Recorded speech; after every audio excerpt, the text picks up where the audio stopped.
여러분 안녕하십니까? 뉴스라이브 문을엽니다. 서울의 열대야가 기승을 부린 지 27일 만에 이 새벽녘에는 쌀쌀한 기운까지 느껴졌습니다. 말복이 지나자마자 꺾인 폭염을 보면 다시 한번 계절의 신비함을 느낄 수 있습니다. 하지만 한낮에는 여전히 무더위가 기승입니다. 이제는 커져가는 일교차 주의해야 할 때입니다. 8월 셋째 주 금요일 뉴스라이브 지금부터 시작합니다. 오늘의 헤드라인입니다. 정부가 집값 상승이 두드러진 서울시 자치구에 대해 투기 지역 추가 지역을 검토하고 있습니다.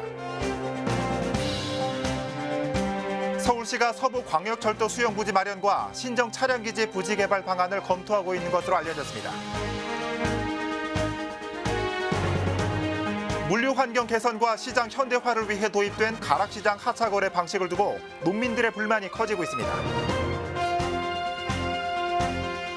직원 경력금 횡령과 친인척 취업 청탁 혐의로 재판에 넘겨진 신현희 전 강남구청장이 1심에서 징역 3년을 선고받았습니다.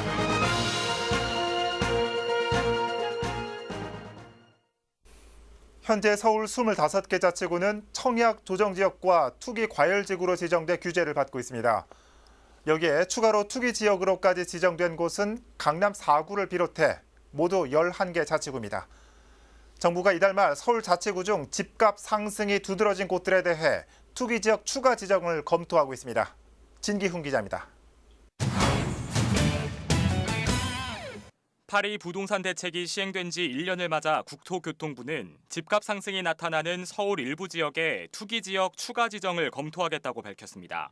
현재 서울에서 투기 지역 추가 지정이 유력한 곳으로는 중구와 종로구, 동작, 동대문구 등이 거론됩니다.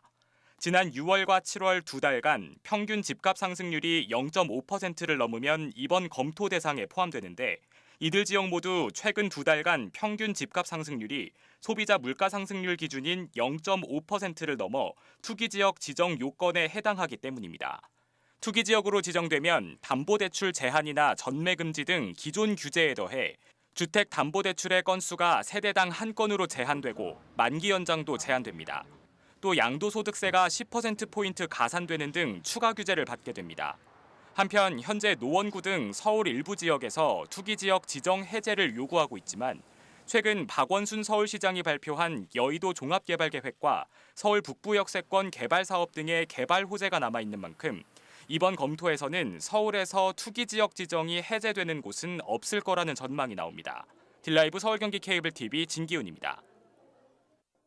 서울 서부 지역을 비롯해 수도권 서부 지역의 교통난 해소를 목적으로 추진된 서부광역철도 제3차 국가철도망 구축 계획에 포함됐지만 현재까지 이렇다 할 추진 사항들이 나오지 않고 있습니다. 그 이유는 뭔지 천서연 기자가 알아봅니다. 서부광역철도의 첫 논의가 시작된 건 지난 2010년.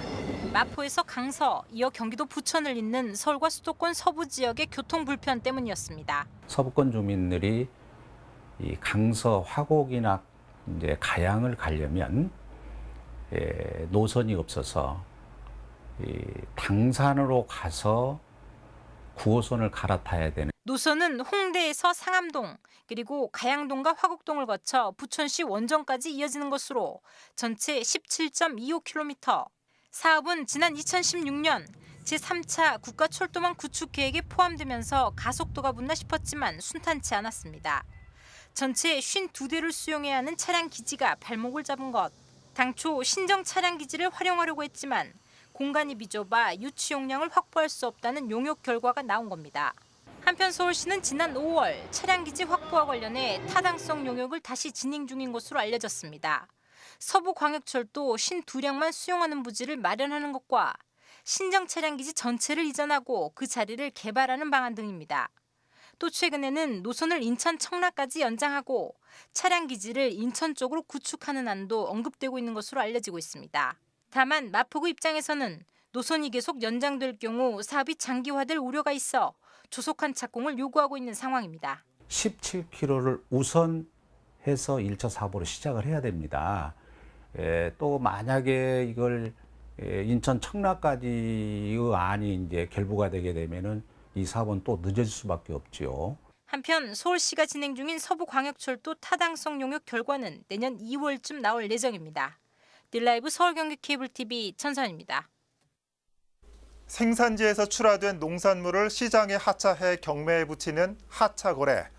지난해부터 가락시장에서 순차적으로 진행되고 있습니다. 물류 환경을 개선하기 위해 도입된 건데 어찌 된 일인지 농민들의 시름은 더 깊어졌다고 합니다. 태윤영 기자가 취재했습니다. 출하철을 맞아 강원도 평창에서 재배된 청정무가 가락시장으로 들어옵니다. 이윽고 지게차가 펠리디 박스 포장된 물을 실어 나릅니다. 지난해 4월부터 가락시장에 도입된 하차거래를 위해서입니다. 하차거래는 생산지에서 출하된 농산물을 가락시장에 하차해 경매에 붙이는 거래로 상품 포장화와 펠릿 사용이 의무입니다. 차상거래가 갖는 비산먼지와 교통혼잡 등의 문제를 해결하기 위해 서울시 농수산식품공사가 지난해 육지물을 시작으로 순차적으로 도입하고 있습니다. 문제는 하차거래에 사용되는 박스와 펠릿이 농가에게 부담으로 작용한다는 것입니다. 농가들은 5톤 트럭 한 대당 추가로 발생하는 물류 비용만 100만 원에 가깝다며 어려움을 호소합니다. 물이 양배추는 물이 안 빠져나가니까 박스가 다 젖어요. 그리고 이게 배송 문제에서 80만 원은 지금 현 위치에서 80만 원은 더 먹어요. 또 정부와 공사 측이 당초 박스 비용을 지원했지만 이마저도 중단돼 다른 차원의 방안이 필요하다고 입을 모읍니다. 정부가 먹거리 정책에 대해서 좀 더 관심을 가지고 국민이 먹어야 되는 게 가장 우선적이니까 이런 부분에 적극적으로 좀 나서서. 이에 대해 공사 측은 하차거래는 가락시장을 현대화하기 위해 도입된 만큼 대승적인 차원에서 불가피하다는 입장입니다. 여러 가지 측면에서 물류 효율화라든가 뭐 또 생산자라든가 소비자까지 가는 과정에 있어서의 어떤 그 모든 부분에 있어서 환경 위생적으로라든가 이 부분에 대해서는 당연히 가야 할 길이죠. 물류 비용 상승을 두고 잡음이 계속되고 있는 하차거래. 중단된 박스 비용 지원 사업과 더불어 현재 진행 중인 펠릿 비용 지원도 오는 2020년까지만 진행될 예정이라 당분간 하차거래를 두고 농가와 공사 간의 진통은 계속될 것으로 보입니다. 딜라이브 서울 경기 케이블 TV 태인영입니다. 직원 경력금 횡령과 친인척 취업 청탁 혐의로 재판에 넘겨진 신현희 전 강남구청장이 1심에서 실형을 선고받았습니다. 서울중앙지방법원 현사 5 단독 김현덕 판사는 어제 업무상 횡령 등의 혐의로 구속 기소된 신현희 전 구청장에게 징역 3년을 선고했습니다. 법원은 강남구청 직원 포상금과 경력금 9,300여만 원을 개인적으로 유용한 혐의와 강남구청이 위탁 운영하는 요양병원에 제부인 박모 씨를 취업시켜달라며 청탁해 직권을 남용한 혐의에 대해 유죄로 판단했습니다. 또 지난해 7월 김모 전 강남구청 전산정보과장에게 전산 서버에 업무 추진비 관련 데이터를 지우도록 한 혐의도 유죄라고 밝혔습니다.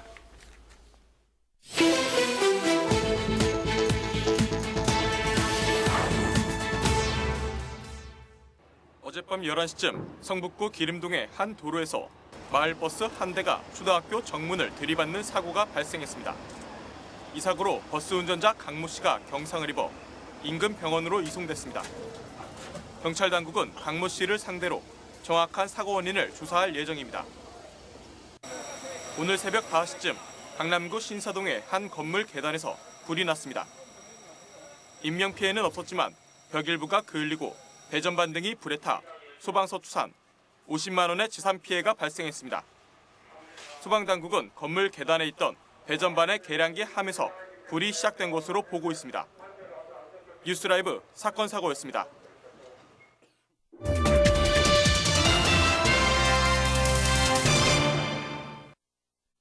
주민센터 공사 때문에 인근 주택에 균열이 가고 있다는 주장이 제기되고 있습니다. 중랑구 망우 3동 얘기입니다. 구청도 이를 인정했지만 구체적인 계획은 아직까지 없어서 주민 불안만 계속되고 있습니다. 김동훈 기자입니다. 중랑구 망우 3동 주택가입니다. 지난해 12월부터 이 일대엔 동주민센터와 공동주차장을 갖춘 복합 건물 공사가 진행 중입니다. 그런데 공사장과 맞닿은 주택에 2달여 전부터 균열이 가기 시작했습니다. 주차장 바닥과 외벽은 물론 건물 내외부에 이르기까지 균열이 간 부분도 점점 늘어나고 있습니다. 2번 정도는 내가 그 흔들림을 내가 감지를 했어요. 2번 정도. 뭐 죄송하다는 말만 하면 죄송하다 그러면 끝나는 게 아니잖아요. 우리는 여기 사는 사람들은 보통 심한 게 아닌데 계속되는 불안감에 해당 건물주는 지난달 말 구청에 민원을 제기했습니다. 이에 구는 이달 초 건축물에 대한 구조안전 진단을 실시했고 주민센터 공사로 인해 생긴 문제임을 인정했습니다. 일단 지하 터파기를 했으니까 그 부분도 공사로 인해서 일부 크랙이 더 진행된 거는 맞는 것 같아요. 건물에 대해서 이제 위험한 부분에 대해서 보수 보강을 하든가 그렇게 조치를 하려고 지금 확인 중에 있어요. 주민센터 공사를 진행 중인 시공사에서 해당 건물의 균열에 대한 보수 보강을 약속했지만 구체적인 계획은 아직 없는 상황. 주민센터 공사는 올 연말까지 계속될 예정으로 보수가 완료되기 전까지 거주자들의 불안은 계속될 수밖에 없습니다. 딜라이브 서울 경기 케이블 TV 김동훈입니다. 용산구는 서울에서 유일하게 80개의 병상이 넘는 구립 노인요양원 2곳을 운영하고 있습니다. 하지만 요양원의 입소를 원하는 수요에 비해 시설은 부족한 상황입니다. 구에서는 해결 카드로 치매 안심마을을 꺼내들었습니다. 이재용 기자입니다. 구립 용산 노인 전문 요양원입니다.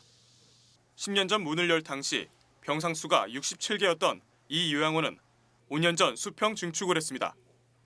어르신들이 67명이 계셨는데 용산 주민들이 이러한 시설이 조금 더 많았으면 좋겠다라고 생각을 하셔서 그 생각을 반영해서 91병상으로 증축 공사가 단행되었습니다.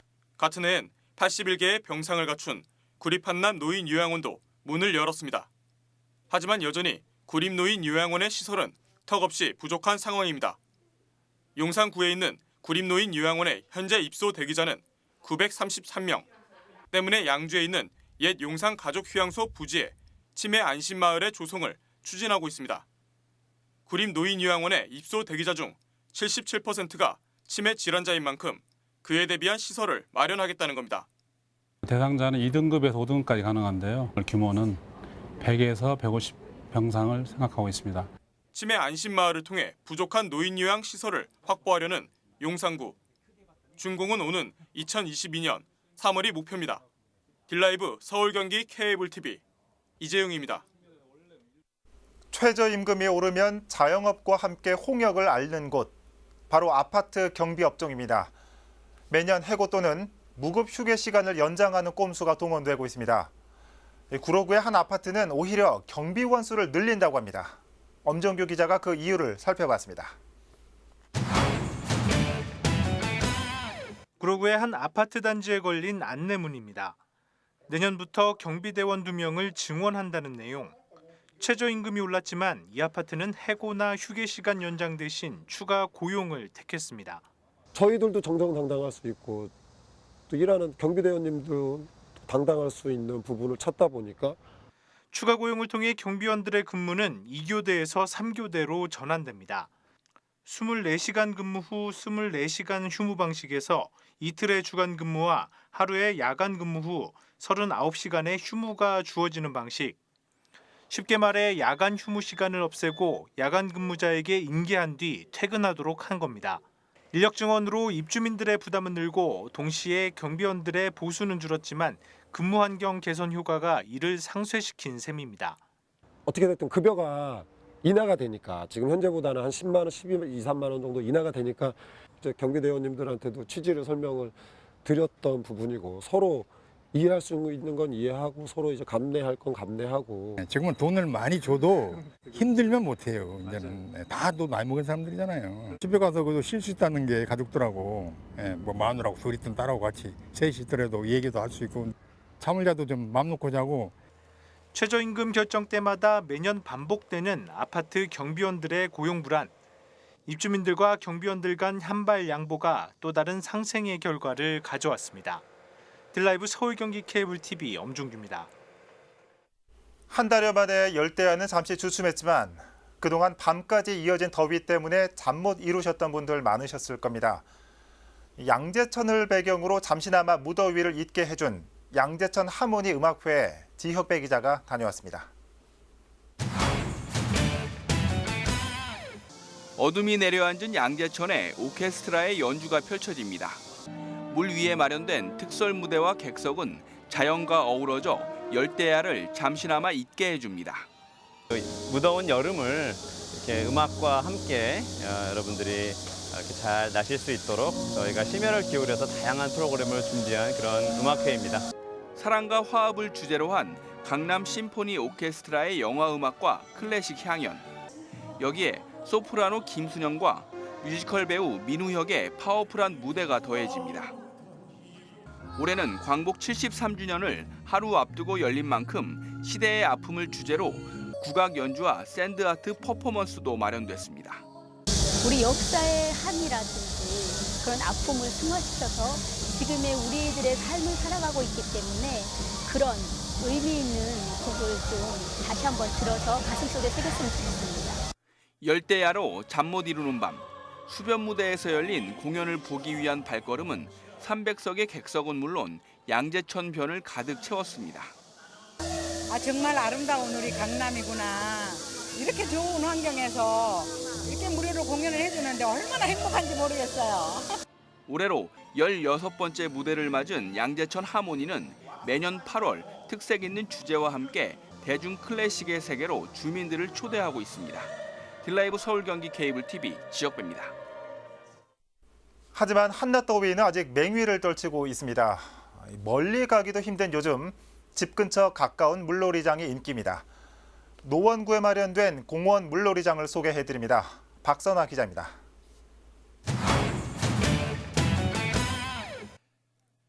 미니 수영장이 설치되자마자 아이들이 풀장 안으로 뛰어듭니다. 친구들과 물싸움하는 동안 한낮 무더위는 잠시 잊게 됩니다. 불을 끌 때 사용되던 소방 호수는 시원한 물줄기를 뿜어내며 오늘은 폭염의 기세를 꺾는 분수가 됐습니다. 뼈가 으스러질 정도로 물총 싸움 하는데 물 맞는 것도 재밌고 물 맞게 해주는 것도 재밌고 너무 재밌어요. 여기서 친구들이랑 물총놀이 하는 게 재밌어요. 극심한 무더위에 기진맥진한 건 어른도 마찬가지. 체면 불고하고 아이들과 물놀이 삼매경에 빠졌습니다. 너무 더워서 오는데 좀 짜증이 나기도 했어요, 아이들이. 오기까지. 근데 와서 물놀이를 하니까 아이들은 역시 좋아하네요. 노원교육복지재단이 준비한 희망천사와 함께하는 물놀이 축제. 취약계층 아동을 위해 마련됐습니다. 집 가까운 공원에 임시풀장이 들어섰고 이곳에서 물총 쏘기와 물풍선 던지기 등 물놀이 프로그램이 진행됐습니다. 노원구에 있는 취약계층 아이들 특히 에너지 빈곤층을 대상으로 저희가 시원한 여름을 날 수 있도록 그런 취지에서 이 행사를 진행하게 되었습니다. 이날 행사에는 200여 명의 아이들이 참여했습니다. 한편 노원교육복지재단 측은 오는 가을 저소득 아동과 함께하는 김장담그기 행사도 계획 중에 있습니다. 딜라이브 서울 경기 케이블 TV 박선아입니다. 광복절을 맞아 동주민센터에서 지역 아이들을 위한 역사 특강이 열렸습니다. 특히 지역 주민들의 재능 기부로 이루어져 지역 내 나눔과 돌봄의 의미를 더했습니다. 송지현 기자입니다. 우리는 약하고 힘도 없고 우리는 지질이 못났으니까 그냥 일본에게 당할 수밖에 없다 해서 김동희는 일본의 논리를 합리화시켰어요. 자, 이게 잘한 거야, 못한 거야? 아이들의 수준에 맞는 질문으로 역사 강의가 시작됩니다. 오늘 이 자리에 모인 아이들은 지역 내 저소득층, 한부모 가족 등 평소에 교육의 기회가 많지 않은 아이들. 방학과 강복절을 맞아 해화동 주민센터와 지역 주민이 함께 국사 특강을 마련한 겁니다. 한국 역사에 대한 관심과 한국인으로서 지금처럼 우리가 자랑스러운 때가 없는데 한국인으로 태어난 게 얼마나 자랑스러운가? 평소 역사에 대해 큰 관심이 없던 아이들도 선생님과의 질문에 대답을 하며 역사에 대한 관심을 키워갑니다. 우리 역사에 대해서 잘 알게 됐어요. 꽤 재밌고 이제 역사에 호감도 생길 것 같아요. 해화동 주민센터는 국사 특강 이외에도 지역 내 저소득층 청소년들과 대학교 학생들을 연결해주는 등 공부에서 남주는 나눔 이후 프로젝트를 시행하고 있습니다. 과외 강의를 통해 지역 내 나눔과 돌봄을 활성화하기 위한 겁니다. 처음에는 서울대학교 간호학과 학생들이 자원봉사를 하고 싶다고 저희 동에 찾아오셨었어요. 그래서 그 선생님들을 시작으로 2명으로 시작했는데 지금은 10분 정도의 선생님들이 봉사를 해주고 계십니다. 광복절을 맞이해 열린 역사 특강 프로그램. 아이들에게 우리 역사에 대한 관심을 불러일으키고 교육의 기회도 제공하고 있습니다. 딜라이브 서울 경기 케이블 TV 송지현입니다. 서대문구가 유진상가와 인왕시장을 이용하는 고객에게 1시간 무료 주차를 지원합니다. 서대문구와 유진상가, 인왕시장 상인회는 고객이 머무는 시간과 전통시장의 매출에 연관이 있다며 이달 초 협약을 체결했습니다. 이에 따라 그동안은 이용 고객에게 30분간 주차요금을 지원했지만 이달부터 30분이 늘어난 1시간이 지원됩니다. 서대문구는 영천시장과 포방터 시장 등 지역 내 다른 전통시장에도 주차 지원을 확대할 계획입니다. 강남구의 코리아 코어 봉사단은 오는 21일까지 강남구청역의 강남갤러리에서 항일 무명 열사를 찾아서 전시회를 개최합니다.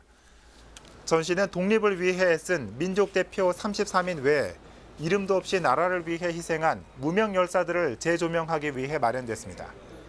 전시는 무명 용사의 삶과 업적을 한글이나 영어로 기록한 20점의 작품이 선보입니다. 전시 작품은 초중 고등학생으로 이루어진 코리아 코어 봉사단이 직접 글과 그림을 붙이고 번역했습니다. 종로구가 24시간 무더위 야간 쉼터를 운영하고 있습니다. 24시간 무더위 야간 쉼터는 종로 1, 2, 3, 4가동 주민센터, 우정 경로당, 창신 제1동 주민센터, 창일 경로당 등 4곳에 설치됐으며 별도의 신청 없이 누구나 자유롭게 이용할 수 있습니다. 종로구는 폭염특보가 종료되는 시점까지 24시간 무더위 야간 쉼터를 운영하며 수면을 취할 수 있도록 텐트와 침구류 등도 제공한다고 밝혔습니다.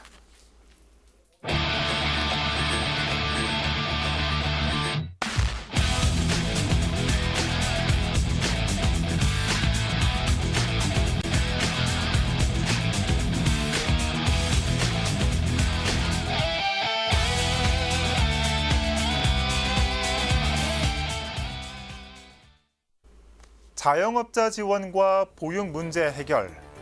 서울시 3조 6천억 원 규모의 이번 추경 예산의 주요 사용처입니다.